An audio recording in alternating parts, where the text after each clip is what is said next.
Alors je voudrais vous dire deux choses de façon brève au sujet de cette lettre pastorale et peut-être de la conversion qu'elle m'a amené à vivre.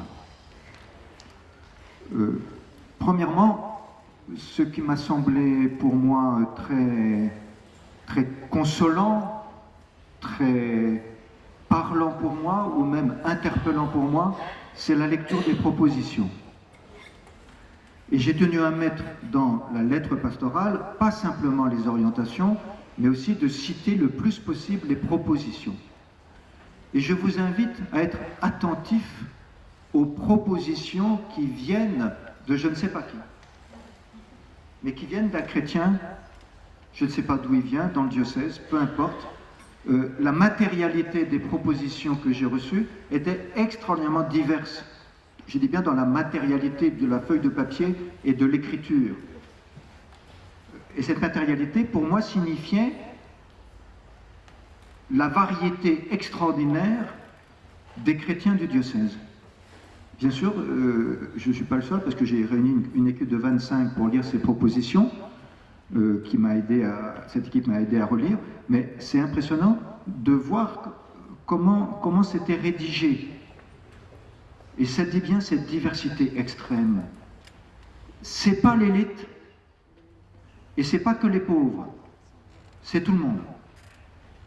Voilà, dans cette variété. Et quand vous avez une proposition sur ce qui dit un sujet, enfin sur quelque chose, dites-vous que par derrière, peut-être, il y en a d'autres. Mais je ne pouvais pas toutes les mettre, j'en ai choisi une. Et quand j'ouvre la lettre pastorale et que je vais tout simplement sur des propositions, je suis toujours frappé de lire les propositions. C'est étonnant le dynamisme de la lumière du Christ, plus ou moins consciente dans les personnes qui s'expriment, mais qui produit ces propositions. Voilà, je vous invite à être attentif à ces propositions. Et quand je dis que pour moi, c'était d'une certaine manière une conversion en les lisant, je me sentais davantage proche, comme dit le pape François, des brebis, pour écouter les brebis, et pour les écouter vraiment. D'une certaine manière, cette lettre pastorale, ce n'est pas moi qui parle au diocèse, ce sont vraiment les brebis qui parlent aux autres brebis. C'est le diocèse qui se parle à lui-même. Et la démarche synodale a permis que, dans le fond, des chrétiens puissent oser réfléchir et s'exprimer. Et évidemment, il fallait un point de convergence qui était moi-même pour que ça puisse être redonné. Alors, évidemment, ce point de convergence, il a ses faiblesses. Il est ce qu'il est, c'est moi, enfin je veux dire ce que je suis. Ça a été redonné sous la forme de cette lettre pastorale, mais je crois que c'est très important pour moi. Pour moi, j'ai fait une expérience très profonde de ce qu'est l'Église. L'Église qui s'incarne dans vos communautés chrétiennes, dans vos établissements, c'est d'abord une Église de l'écoute. Voilà, c'est d'abord une Église de l'écoute. Et je suis frappé dans ce que j'ai entendu, dès qu'un prêtre vient quelque part, c'est impressionnant le nombre de questions. J'ai une petite culpabilité en moi parce qu'il y a une école où j'avais promis que je reviendrais et à cause de mon agenda, je n'ai pas réussi à revenir. Parce que je n'ai pas réussi à répondre à toutes les questions des CM1, CM2. Alors j'ai une petite culpabilité, il va falloir que je répare ça. Mais le problème, c'est que les CM2, maintenant, c'est en 6e. Ils ne sont plus dans l'école. Bon. Donc j'ai raté le coche. Mais d'où ça vient? Pourquoi ça vient? Ces questions, d'où ça vient? C'est pas qu'ils sont curieux. C'est pas simplement qu'ils veulent savoir. C'est que dans le fond, ils s'expriment sous mode de question, parce que c'est comme ça que ça leur est dit, sous mode de question. Mais dans le fond, l'Église, c'est une Église de l'écoute où nous nous exprimons les uns les autres. Et je voudrais attirer votre attention là-dessus, sur la découverte que j'ai faite moi-même. C'est une richesse extraordinaire quand on ose se mettre à l'écoute, et non pas simplement quand on fait un programme pastoral pour.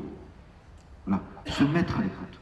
Alors, il faut organiser, il faut organiser d'une manière ou d'une autre la manière dont les personnes peuvent s'exprimer en disant ce qu'elles ont au plus profond d'eux-mêmes. Je dis ça parce que ça peut beaucoup aider dans la pastorale des élèves scolaires. Je sais ce que c'est que j'essaie d'apprendre ce qu'est la condition humaine. Et je sais que les équipes éducatives ou les communautés éducatives viennent de la condition humaine actuelle. Et je comprends, même si ça me choque un peu, mais je comprends qu'un enseignant puisse dire dans sa classe, comme je l'ai entendu, parce que j'ai reçu des lettres, on est choqué, monseigneur, parce qu'à nos élèves, en pleine classe, le professeur, il a dit que Dieu n'existait pas. Bon. D'abord, faut être un très grand philosophe pour oser le dire, je sais pas, mais qu'on puisse dire, pour moi, je pense que Dieu n'existe pas, c'est déjà plus vrai que la phrase Dieu n'existe pas. C'est déjà plus vrai. Bon, enfin, on peut discuter là-dessus.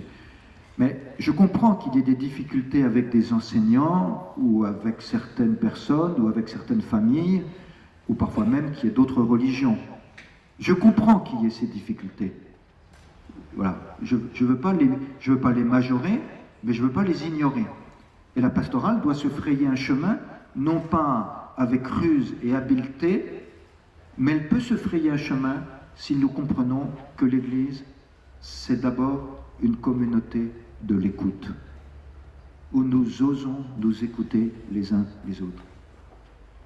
Et s'écouter les uns les autres, ça m'est arrivé quand je rencontre des équipes éducatives où on peut me poser toutes les questions qu'on veut, et parfois j'ai des questions qui sortent enfin, mais qui sont des questions qui montrent que la personne, elle a le droit, je ne la critique pas, elle est à 20 000 kilomètres d'un mot de l'Évangile, d'un seul mot de l'Évangile, à 20 000 kilomètres.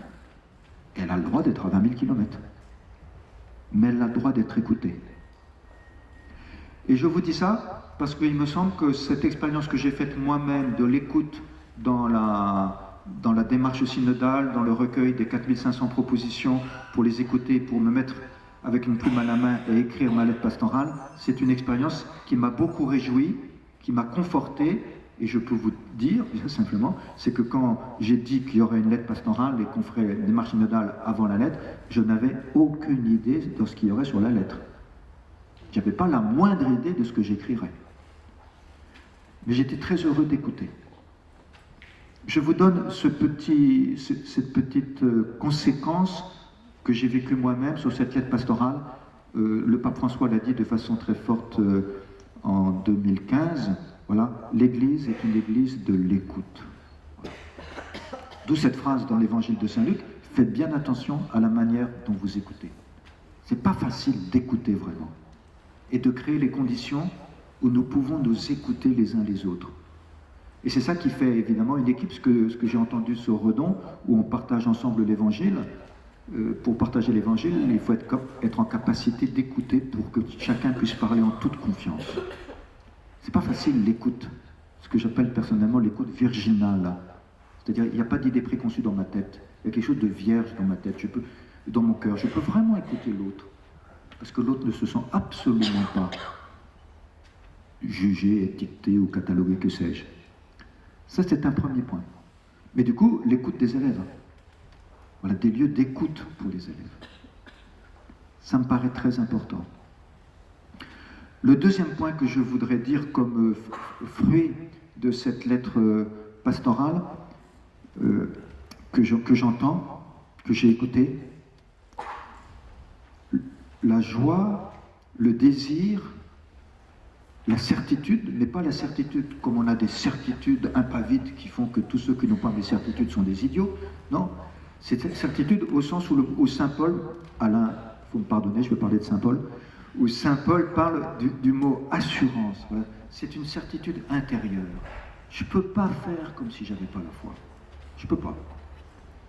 Je me trahirais moi-même. Il y a une espèce d'assurance intérieure. Et il me semble que dans cette lettre pastorale, il y a quelque part un écho de cette espèce de certitude intérieure, de cette conviction intérieure qui est très paisible et qui n'est pas une certitude qui veut s'imposer aux autres, qui dit j'ai raison, parce que je crois, je l'ai plusieurs fois dit, mais il y a un jésuite qui m'a beaucoup aidé un jour quand il m'a dit, alors que je faisais mes études, Et il m'a dit, ce jésuite, mais Pierre, à quoi ça sert d'avoir raison? Phrase extraordinaire, ça ne sert à rien. Alors même que c'est vrai, ce sur quoi on a raison. Si ça sert à assassiner l'autre qui n'a pas raison, à quoi ça sert d'avoir raison? Par contre, Saint Paul ne nous dit pas « j'ai raison », mais Saint Paul nous dit qu'il y a une assurance en nous, et une assurance étonnante qui se traduit par une belle espérance, par une joyeuse espérance. Et il me semble que par rapport aux difficultés que nous pouvons tous rencontrer dans la pastorale, par rapport aux difficultés de l'établissement scolaire, grâce à la belle réforme de Monsieur le ministre de l'Éducation nationale, les difficultés des tempéraments, des difficultés que j'entends beaucoup quand je vais dans les établissements où on commence à me parler des difficultés incroyables parce qu'il y a des problèmes de comportement. Et à ce moment-là, une fois que j'ai entendu pendant 1h30 les difficultés, ben je dis, ben alors on va arrêter. Ah ben non, monseigneur, parce que c'est passionnant. Et pourquoi on n'a pas commencé par parler de la passion? Vous voyez, l'arbre qui cache la forêt, il est quand même réel. Cet arbre qui est plein de difficultés. Vraiment, il est plein de difficultés. Et plus que moi, vous pourriez nommer les difficultés. Il y a la difficulté des médias. Et les médias, évidemment, nous induisent dans de très grandes difficultés. Parce que c'est leur métier, je veux dire, c'est très difficile pour les médias. Je ne critique pas les médias, mais c'est très difficile pour des médias d'avoir du temps pour penser. Hier, j'étais avec le rédacteur en chef de Ouest France, on a beaucoup discuté ensemble sur la réforme qu'ils font, et il est en train de faire des réformes, à mon avis, à 180 degrés. Pourquoi? Parce qu'il faut que les médias demeurent des médias, c'est-à-dire soit de lieux où on peut réfléchir. Mais on n'a pas le temps, donc comment faire? Enfin, je passe. Et puis il y a une autre difficulté, qui est quand même la difficulté, je la nomme clairement, non pas pour vous affoler, mais des drames que vit l'Église aujourd'hui. Bon, c'est une difficulté réelle, dont j'ai fait un communiqué le 3 septembre pour toutes les paroisses, je ne sais pas s'il est parvenu jusqu'à vous, peu importe. Nous allons en parler à la réunion des curés le 18 octobre. C'est très important de nous convertir. Mais qu'est-ce que ça veut dire tout ça, ces difficultés? Dans le fond, ça signifie le deuxième point que je suis en train de vous dire, c'est qu'il y a une belle assurance dans le cœur des chrétiens. Il y a une belle espérance dans le cœur des chrétiens. Et d'une certaine manière, c'est plus compliqué parce qu'on est tellement habitué à des faux schémas. Il y a une belle marche vers la sainteté dans le diocèse. Avec la belle expression du pape François, la classe moyenne de la sainteté. C'est nous, ça. Enfin, non, c'est moi, peut-être pas vous, vous êtes l'élite, mais moi, la classe moyenne de la sainteté. C'est magnifique, cette expression du pape François. Et je sens que parmi nous, pour la pastorale, il faut que nous puissions ouvrir les yeux pour regarder ça. Pour arriver à voir, dans le fond, cette espèce d'assurance, cette espèce de bienheureuse espérance, de joyeuse espérance, qui est peut-être voilée par plein de difficultés que nous rencontrons, de tous ordres. Et je voudrais vous encourager, dans ce deuxième point que je vous dis, c'était mon grand thème du 16 septembre pour ma catéchèse et pour l'homélie. Voilà, comment Dieu peut-il nous donner des yeux pour voir la beauté, pardonnez-moi d'employer l'expression de l'Évangile, au chapitre 12 de Saint Luc, le royaume qui nous a été donné et qui est à l'œuvre. Et qui est vraiment à l'œuvre, plus qu'on ne croit, plus qu'on ne pense. Le ressuscité, le Christ est vraiment ressuscité, il est à l'œuvre dans notre diocèse, plus qu'on ne pense. On a reçu l'Esprit Saint est à l'œuvre, plus qu'on ne pense. Et ça se voit pas dans des grands trucs mystiques au dingo, mais ça se voit dans le quotidien des relations avec les visages où nous voyons effectivement qu'il y a une vie de l'Évangile. Et pour vous encourager dans cette mission pastorale, je voudrais vous encourager non seulement à cette posture de l'écoute, ça demande beaucoup de temps à apprendre à écouter, des enseignants le savent bien, des chefs d'établissement le savent bien, Comment ne pas se laisser toucher par ses propres réactions personnelles? Comment laisser quelqu'un entrer en soi, vraiment avec tout ce qu'il est? Cette écoute, qui parfois demande plusieurs années pour arriver à entendre vraiment cet élève ou ce collègue. Et puis deuxièmement, vous invitez non pas simplement à l'écoute, mais au regard, et au regard qui voit. Voilà, qui voit. Qui voit, non pas avec la méthode Coué, on se convainc que, non, qui voit sans illusion, sans du mysticisme, mais qui voit réellement. Et pour ça, c'est le troisième point que je voudrais vous lire par rapport à la lettre pastorale. Dans le fond, qu'est-ce que j'ai fait pour écrire cette lettre? J'ai écouté, j'ai reçu ce que les chrétiens voient de la beauté de l'évangile, de leur désir de vivre l'évangile. D'une certaine manière, j'ai constaté que pour eux, le royaume n'était pas loin, que le royaume était prêt, même s'ils n'ont pas les mots pour le nommer. Vous voyez, une lettre pastorale, je l'ai dit, j'en ai parlé à 3 confrères évêques avec qui j'étais, et je leur ai dit que j'avais écrit une lettre pastorale. Ils m'ont dit, ah bon, mais c'est ta première lettre pastorale dans le diocèse? J'ai dit, oui. Ah bon? Parce que moi, j'en suis ma 3e lettre pastorale. Bon, moi, c'est ma première. Et je leur ai dit que dans ma lettre pastorale, il y avait une orientation qui était sur la centralité de l'amour dans la vie chrétienne. Il y a un évêque qui tombait des nues. Ah bon? C'est une orientation dans ton diocèse? Il était stupéfait que je puisse dire que l'amour soit une orientation. Pour lui, l'orientation était plus du domaine du faire. Là, c'est une orientation du domaine de l'être, aimer. Même en faisant rien. Aimer. C'est à la portée de tout le monde. Aimer. Et j'étais joyeux de la surprise de ce confrère évêque. Ça me révélait quelque chose de juste. Mais, troisième point que je veux vous dire, c'est que dans le fond, quand j'ai écrit, quand j'ai pris la plume, il fallait bien que je prenne la plume, enfin plutôt l'ordinateur, pour écrire. Dans le fond, qu'est-ce que j'ai fait? J'ai fait un immense acte de relecture. Voilà. J'ai fait un acte de relecture. Est-ce que c'est bien vrai ce que j'entends? Est-ce que c'est bien vrai ce que je vois? Et je faisais une relecture des propositions que je faisais à l'aune de ce que j'avais vécu moi-même. Et il me semble que dans la pastorale, cette dimension de la relecture est capitale. La relecture en équipe. Avec qui vais-je faire une rencontre pour relire? Relire avec les élèves, relire avec, comme je dis devant les élèves, avec les grandes personnes. Bref, avec qui je vais faire une relecture? Et c'est cette relecture qui nous permet de mieux discerner. Voilà, de mieux discerner. Et il me semble que le grand mot que je voudrais vous laisser dans ce troisième point, c'est comment vous pouvez vous entraider à discerner l'évangile qui est vraiment à l'œuvre dans vos établissements, d'une manière ou d'une autre. Et cet évangile, il a 1000 facettes. Il a 1000 facettes. Et c'est pour ça que les propositions, je ne dis pas qu'il faut 1000 propositions dans un établissement, mais enfin, il n'y en aura jamais assez. Parce que l'évangile a 1000 facettes. Il y en a qui entreront dans l'évangile par le soutien des plus pauvres. Il y en a qui entreront dans l'évangile par l'adoration.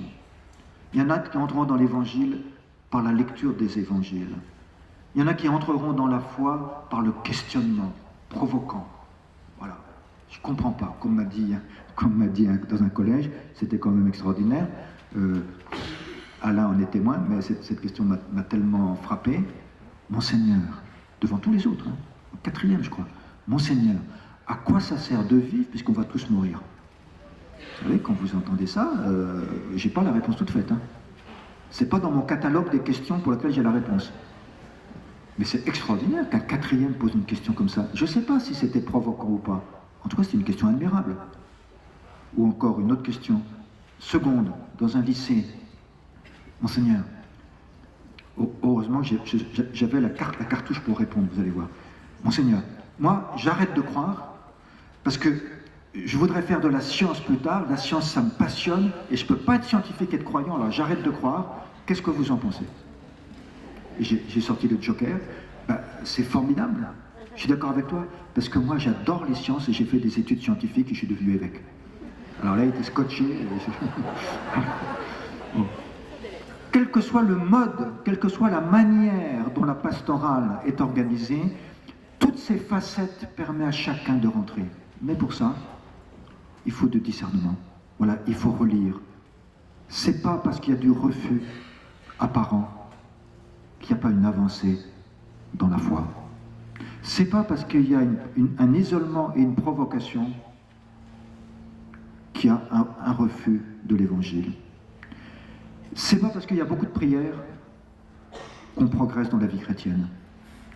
Vous voyez, etc. Je pourrais mettre toutes les facettes possibles de l'évangile comme porte d'entrée. Mais ce qui est important, c'est la relecture pour que vous puissiez mieux, dans l'équipe pastorale, le plus possible élargie, Et c'est très important de faire une relecture avec un collègue qui lui dit, moi la seule chose que je peux faire en pastoral, c'est d'apporter la prise électrique parce que je suis doué en informatique.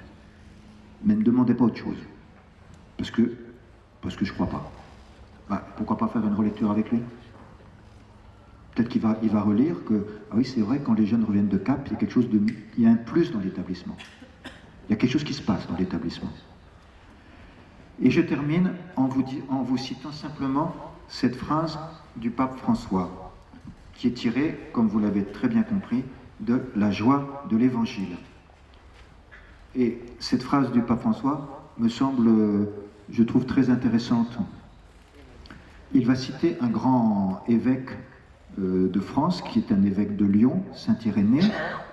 Comme l'affirmait Saint Irénée, dans sa venue, le Christ a porté avec lui toute nouveauté.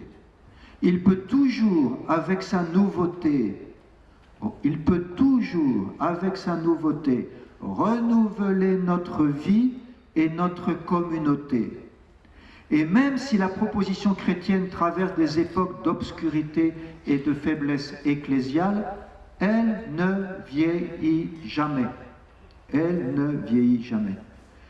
Jésus-Christ peut aussi rompre les schémas ennuyeux dans lesquels nous prétendons l'enfermer. Et il nous surprend avec sa constante créativité divine. Et donc on a des schémas ennuyeux, on ne sait plus comment faire, on en a marre, écoutons-le, et vous allez voir, il va briser le schéma. Et qu'est-ce que ça veut dire briser le schéma ennuyeux? Je continue avec le pape François. Chaque fois que nous cherchons à revenir à la source, et la phrase est magnifique, pour récupérer la fraîcheur originale de l'Évangile. C'est beau, pour récupérer la fraîcheur originale de l'Évangile. Surgissent de nouvelles voies, des méthodes créatives, d'autres formes d'expression, des signes plus éloquents, des paroles chargées de sens renouvelés pour le monde d'aujourd'hui.